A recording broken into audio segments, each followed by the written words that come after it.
Olá! Hoje a gente vai mergulhar fundo nas palavras do próprio Osho para entender um pouco das suas origens e das ideias centrais que o transformaram numa figura tão polêmica.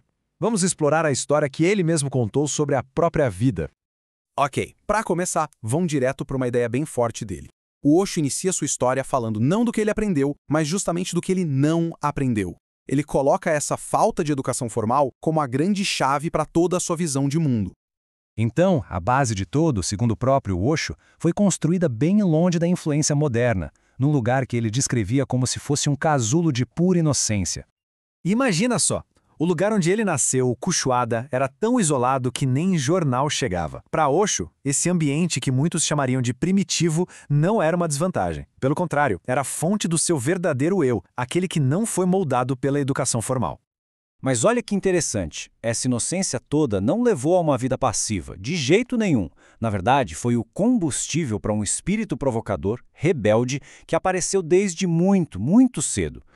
E essa história é muito boa para a gente entender um padrão que ele seguiu a vida toda. Desde pequeno, ele já desafiava figuras de autoridade que ele achava que não eram autênticas, que eram hipócritas.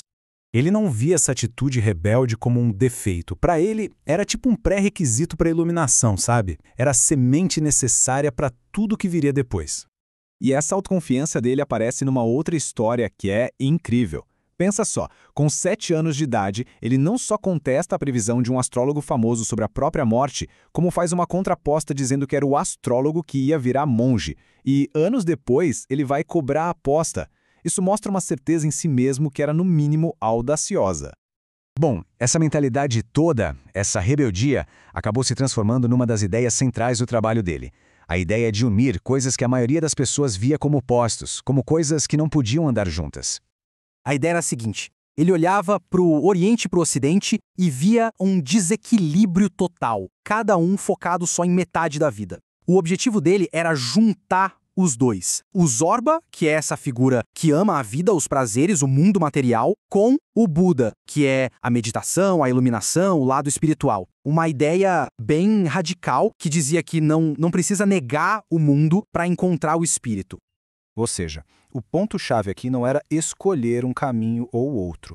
Ele se via como a própria fusão dos dois. Ele era a síntese. E essa visão se estendia para a religião.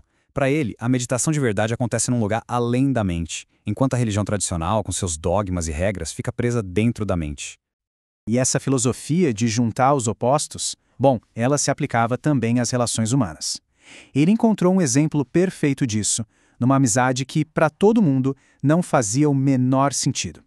Ele conta de uma amizade que durou 20 anos com um poeta e intelectual chamado Shambhu Babu. Era o encontro do lógico com o ilógico, uma conexão que ninguém na cidade deles conseguia entender. Como que aqueles dois podiam ser tão amigos? E foi a partir dessa amizade tão improvável que ele desenvolveu um conceito que, para ele, era o mais importante de todos: a amistosidade. É um passo além do amor e da amizade. Ele dizia que o amor e a amizade podem se tornar possessivos, mas a amistosidade era algo puro, sem limites. Então, o que a gente tira disso é que, para Osho, o grande lance nos relacionamentos não era ter o outro, mas sim se libertar, se expandir para tudo que existe. Chegando no final, fica claro que o retrato que Osho pinta de si mesmo não é de alguém certinho, consistente. Pelo contrário, é o de alguém que encontrava a verdade justamente no paradoxo. Para ele, as contradições não eram um problema para resolver. Ele celebrava isso.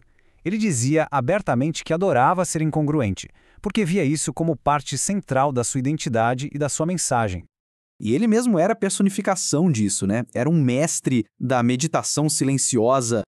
E, ao mesmo tempo, do discurso intelectual, daquela provocação. Buscava sempre juntar a intuição com o intelecto, o espiritual com o material. Para ele, a verdade não estava em um extremo ou no outro, mas na fusão completa entre eles. Isso deixa a gente com uma pergunta no ar. Uma pergunta que o próprio Osho parece fazer. E se a verdade não estiver em escolher um lado, mas em aprender a viver nessa tensão entre os opostos? E se a contradição for, na verdade, o caminho para a totalidade?